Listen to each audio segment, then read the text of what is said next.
বসবেন, কার আগে গিয়ে ওই সরকারি যে মালটুকু ওই মালটুকু আনার জন্য আপনি শীত টুকাবেন না, আপনি কোনো কিছু টুকাবেন না, চলে যাবেন।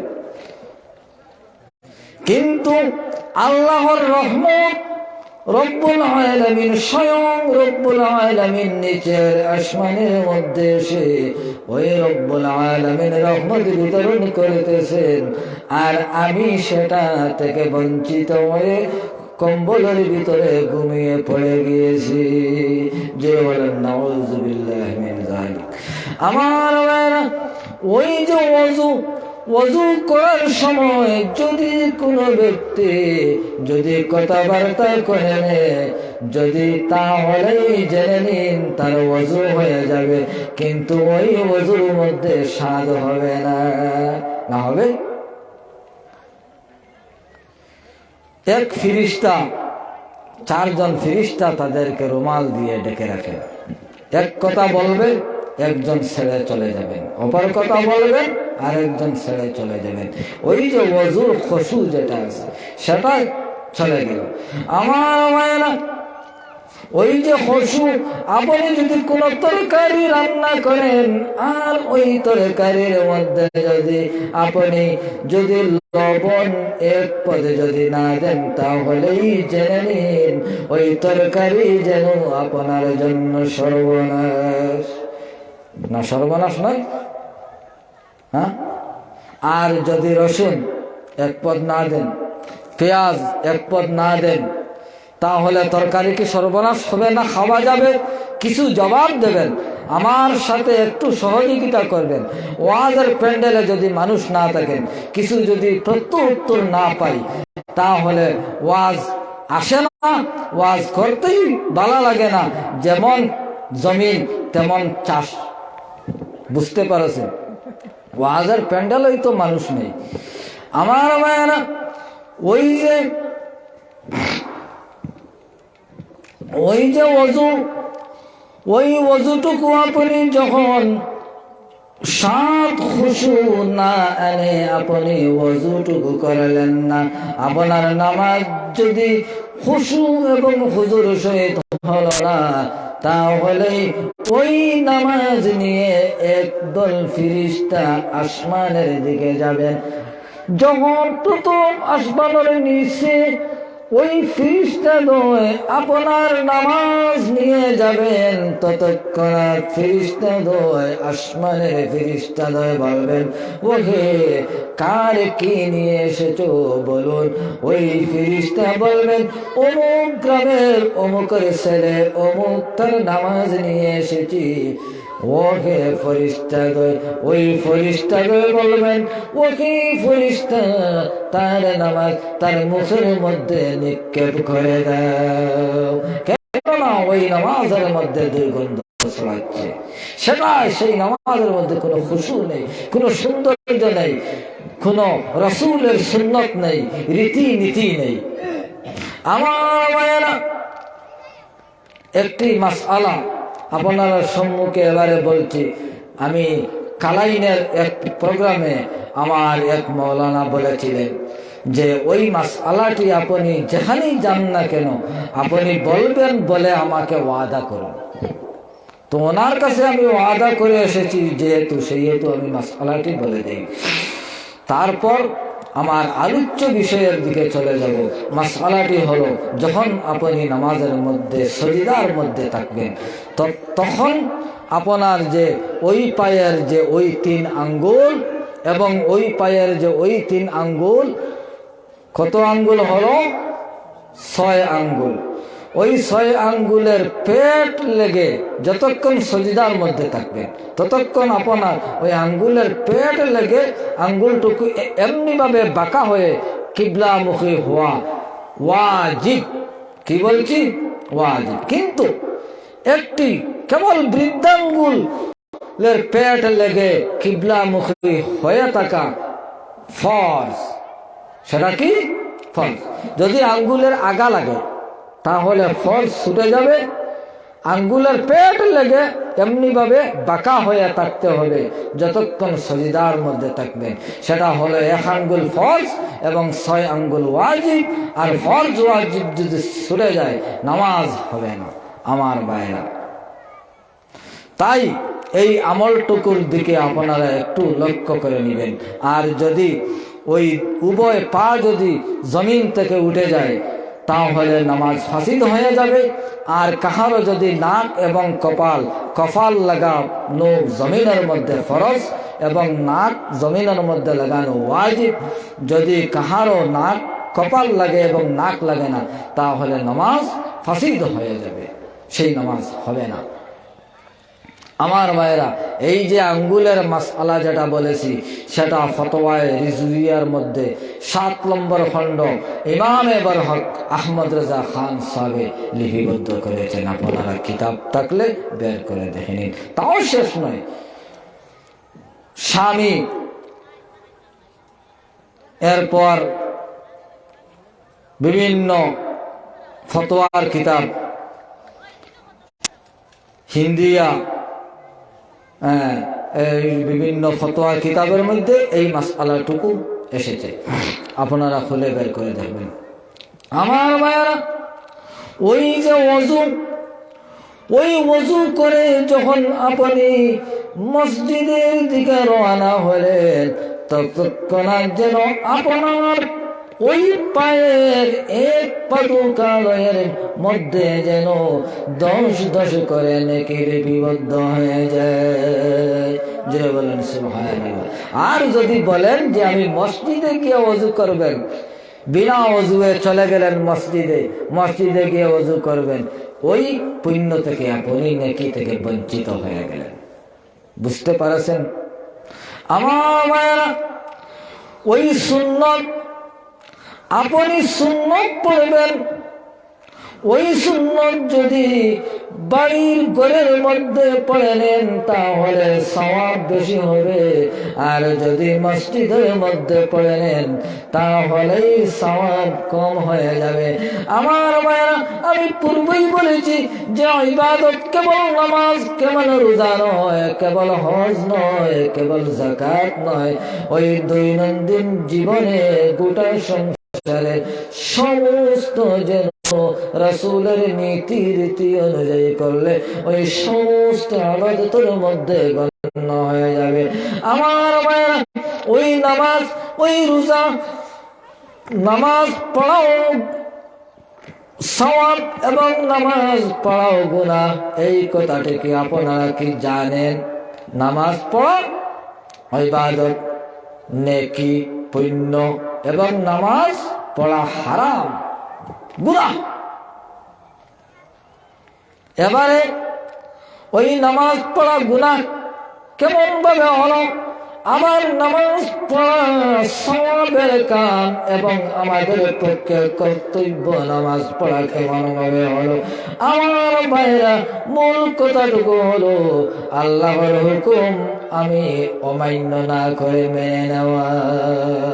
জোরে বলেন সুবহানাল্লাহ।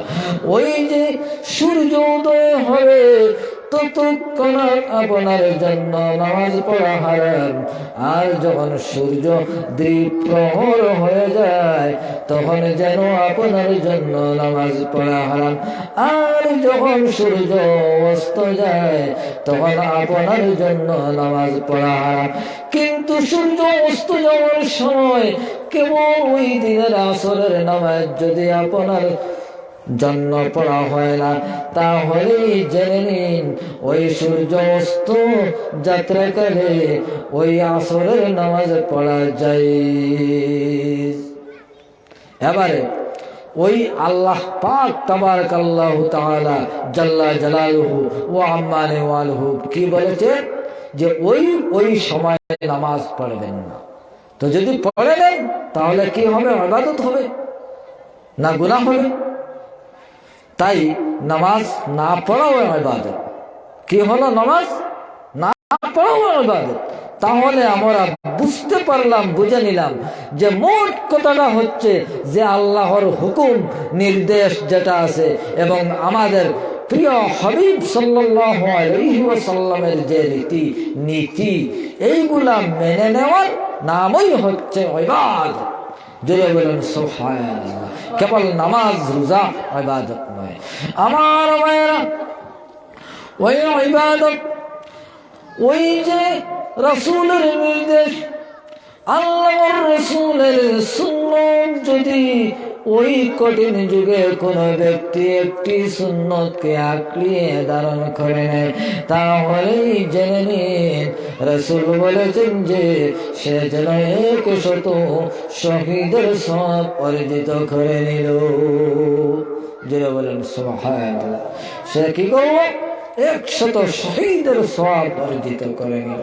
আমার ভাইরা, যখন মুয়াজ্জিন আযান দেয় আল্লাহু আকবার আল্লাহু আকবার, ততক্ষণ জেনে নিন ওই আসমান থেকে ফেরেশতাদ্বয় ততক্ষণ যেন জমিন থেকে যত জীবজন্তু আছে ওই জীবজন্তুরা রব্বুল আলামিনের দরবারে প্রার্থনা করে, ওহে আল্লাহ ওই ব্যক্তিকে ক্ষমা করে দাও। জোরে বলেন সুবহানাল্লাহ। আমরা তো মসজিদের খাদিম হলে তাদেরকে নেগলেক্ট করে দিই। তাদেরকে কি করি? আমরা মসজিদের খাদিমকে আমরা যেন একটি অবহেলার পাত্র হিসেবে দেখি। কি জানি না যে আপনারা এইদিকে কিরকম চোখে দেখেন। তাই মসজিদের খাদিম সাহেব আপনারা জেনে নিন যে আপনার যদি 7 বৎসর লাগাতার একাধারে যদি আযান দিয়ে যায় তাহলে তার জন্য জাহান্নাম হারাম হয়ে যায়। জাহান্নাম হারাম হয়ে যায় যদি কোনো ব্যক্তি 7 বছর আযান দিয়ে থাকে ক্রমান্বয়ে লাগাতার তাহলে তার জন্য জাহান্নাম হারাম। আমার ভাইয়েরা, এই হলো মুয়াজ্জিন।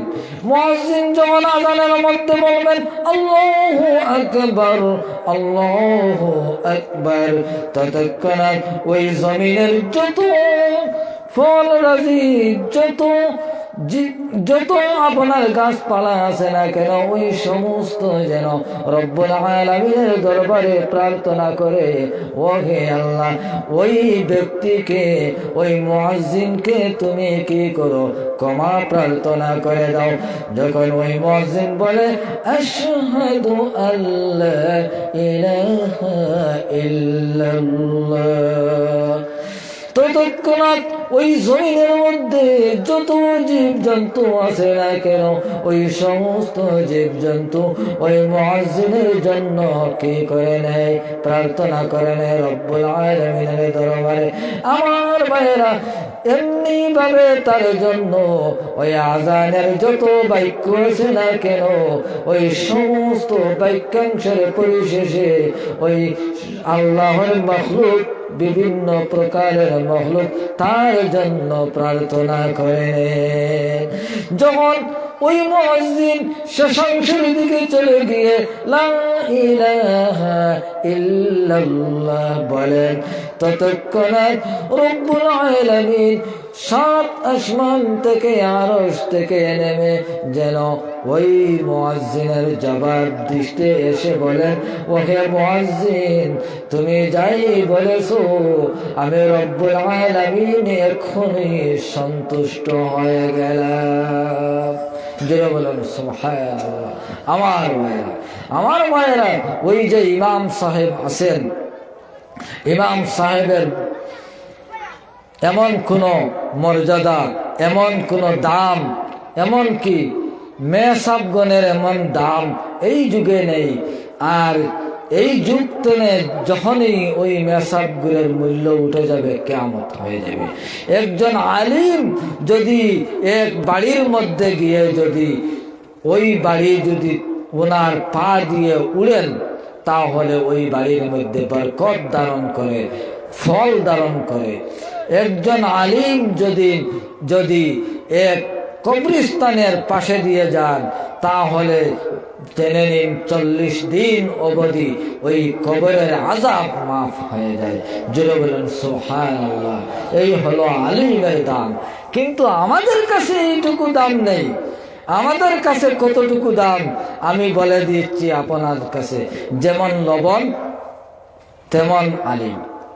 লবণের দাম আছে, লবণ কেবল 2 টাকা কেজি, এবং ওই লবণ আগের যুগে, প্রাচীন যুগে তো বস্তায় দোকানের বাহিরে রাখা হতো, ভিতরেও নেই। কিন্তু অন্যান্য মশলাদি যা আছে তা প্যাকেটিং করে দোকানের থালিয়ার মধ্যে রাখা হয়। আমার ভাইরা, এই হলো লবণের দাম। লবণের দাম কম এবং অবহেলিত দোকানের বাহিরের মধ্যে রাখা হয়। ঠিক তেমনি ভাবে লবণ এক পদ যদি তরকারির মধ্যে না দেওয়া হয়, তাহলে ওই তরকারি সর্বনাশ, আর খাওয়া যাবে না। কিন্তু যদি এক পদ পেঁয়াজ, রসুন কিংবা অন্য মশলা দেওয়া না হয়, তাহলে এই তরকারি খাওয়া যাবে। কিন্তু লবণ এক পদ না হলে কি হবে? তরকারি সর্বনাশ। আমার মায়েরা জানেন, ঠিক তেমনি ভাবে ওই মেসাবগণ যারা আছেন না কেন, তারা যদি ওই দুনিয়ার জমিনের মধ্যে না হয়, তাহলেই জেনে নিন সমাজ চলবে না। আপনি ওই দুনিয়ার যে কোনো গুরুত্বপূর্ণ ক্ষেত্রে মেসাব না হলে ওই সমাজ চলে না, না চলে। কিন্তু ওই মেসাবের দাম কতটুকু আমরা দিচ্ছি, ওই লবণের যেমন দাম ঠিক মেসাবের দাম। বেতন বাড়ে না। লবণ যেমন 2 টাকা কেজি, তেমন বেতন মেসাবের। কিন্তু মেসাব না হলে সমাজ চলে না, লবণ না হলে তরকারি খাওয়া যায় না, সর্বনাশ। আমার ভাইয়েরা, ঠিক তেমনি ভাবে যদি লবণ একটু বেশি হয়ে যায় তরকারির মধ্যে, তাহলে কি হবে? লবণ না হলে তো তরকারি সর্বনাশ হয়ে গিয়েছে। কিন্তু এবারে লবণ যদি বেশি হয়ে যায় তরকারির মধ্যে, তাহলে তরকারি কি হবে বলুন? এমন তীক্ষ্ণ হবে, এমন তিত জাতীয় হবে, এমন তিতা হবে, যাহা মুখের মধ্যে দেওয়া সম্ভব নয়। ঠিক তেমনি ভাবে কিছু মাদ্রাসা পড়ে যারা বিতাড়িত হয়ে গিয়েছে, তারা ওই ইসলামের জন্য এমন কলঙ্ক স্বরূপ হয়ে যায়। জোরে বলেন নাউযুবিল্লাহি মিন যালিক। আমার মুখ দিয়ে বলি নাই, আমার পকেট হইতে বলি নাই, আমার পিতার কথাটুকু এনে এমনি আপনার সম্মুখে বলি নাই।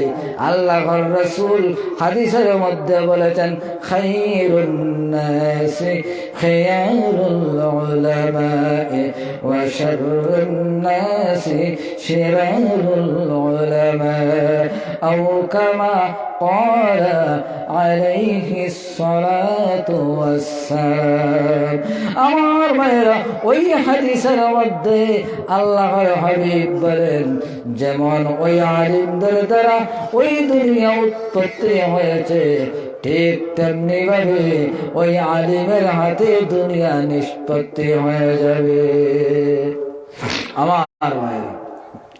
আমার ভাইরা, ওই যে ইমাম সাহেব, মসজিদের ইমাম সাহেব, কোন ব্যক্তি যদি মসজিদের ইমাম সাহেবের সাথে বেয়াদবি করে নেয়, কোন ব্যক্তি যদি মসজিদের ইমামের আগে বেড়ে যায়, কোন ব্যক্তি যদি মসজিদের ইমামের কুসমালোচনা করে, তাহলেই জেনে নিন বুখারী শরীফের হাদিস এবং মিশকাত শরীফের মধ্যে এসেছে হাদিস, যে ওই ব্যক্তি যেন শূকরের চেহারা হয়ে যাবে কিংবা গাধার চেহারা হয়ে যাবে। যে বলেন নাউযুবিল্লাহি মিন যালিক। আমার ভাইরা, ওই যে কথাটি বলছি, সেই কথাটি আমার মুখের বাণী না, আমাদের প্রাণ প্রিয় রাসূল সাল্লাল্লাহু আলাইহি ওয়াসাল্লামের মুখের বাণী। বলুন তো,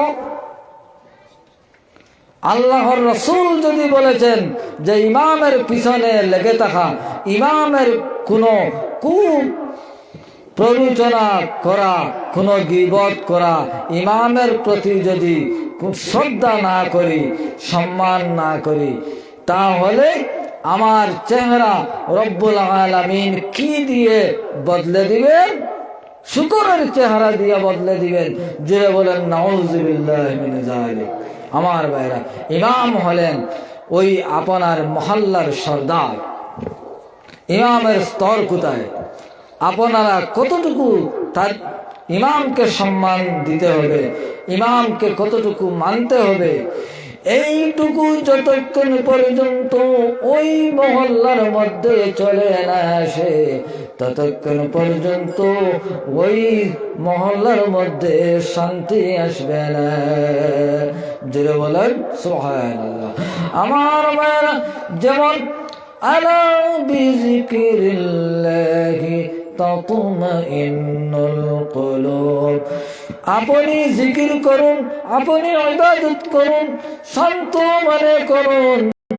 ওই জিকির যদি আপনার ইবাদতের রীতিনীতি হয়ে যায়, তাহলে জেনে নিন ওই জিকির, ওই ইবাদত আপনাকে যেমন শান্তি প্রদান করবে, ওই দুনিয়ার বুকে এমন কোনো জিনিস নেই যে জিনিস আপনাকে শান্তি প্রদান করবে।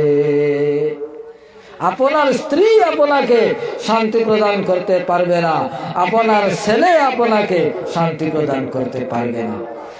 যদি আপনি আল্লাহর উদ্দেশ্য রেজামন্দি নিয়ে আপনি কি করেন? আল্লাহর ইবাদত করেন, তাহলে সেটাই আপনাকে শান্তি দিবে। আর আল্লাহর ডর, আল্লাহর রেজামন্দির উদ্দেশ্য নেই, কেবল মানুষ দেখানোর উদ্দেশ্য, কিংবা দুনিয়ার মধ্যে ওই যে গোটা সংসারের দিকে আপনার মন থেকে কেবল যেমন বারালি আদায় যেমন করে থাকেন, ঠিক তেমনি উদ্দেশ্যে আল্লাহর ইবাদত আপনি করেন, সেই ইবাদতে আপনাকে কখনোই শান্তি দিবে না। জোরে বলেন সুবহানাল্লাহ। আমার মায়েরা, ওই ইবাদতে হকীকি এবং ইবাদতে মাজাজি, ইবাদতে হকীকি ছেড়ে ইবাদতে মাজাজি যাটুকু আছে না কেন, ওই সমস্ত জবাব কিয়ামতের ময়দানে আপনা দিতে হবে। না দিতে হবে না? নিশ্চয়। আমার ভাইরা, ওই দুনিয়ার মধ্যে কেমন ভাবে চলাফেরা করেছেন, কেমন ভাবে খেয়েছেন, কেমন ভাবে ঘোরাফেরা করেছেন, রাসূলের নীতি অনুযায়ী করেছেন না নীতির টুকু উল্টে পাল্টে দিয়ে করেছেন, সেই টুকুর করে তুমি যেন কিয়ামতের ময়দানে জবাব দিবে। আমার ভাইরা, এক প্রকৃতি লোকের ইবাদত কিয়ামতের ময়দানে দেখতে পাবে, তার যেন মাথা নেই, ওই ইবাদতের মাথা মণ্ডল নেই। আর যার মাথা নেই সে কি মানুষ, বা ওই মানুষের কোন আকৃতি, ওই মানুষকে কি চেনা সম্ভব? তাই ওই যে মাথা নেই এক প্রকৃতি ইবাদত, ওই ইবাদত তাদেরকে কি করা হবে? তাদেরকে যেন ওই মাথা নেই যে ইবাদত, ওই ইবাদতটুকু তার সম্মুখে তোলায় করা হবে। সে দেখবে তার ইবাদতের মাথা নেই। কি নেই? মাথা নেই। ওই মাথা নেই ইবাদত কোনটি জানেন? ওই মাথা নেই যে ইবাদত, ওই ইবাদত হলো ওই ইবাদত যে সে তাহাজ্জুদের নামাজ পড়ে, ওই তাহাজ্জুদের নামাজ পড়ে সে রাস্তায় গিয়ে বলে, ওকে আমি আজ তাহাজ্জুদের নামাজ পড়ে নিয়েছি। কিংবা সে বলে যে আমার কোনদিন তাহাজ্জুদ মিস হয় নাই, আমি তাহাজ্জুদ পড়ি। সে সদকা প্রদান করে মানুষকে দেখিয়ে, আমি ওই অত টাকা আমি প্রদান করে দিয়েছি। ওই যে ইবাদত, ওই ইবাদতের মাথা থাকবে না, ওই ইবাদতের কি থাকবে না?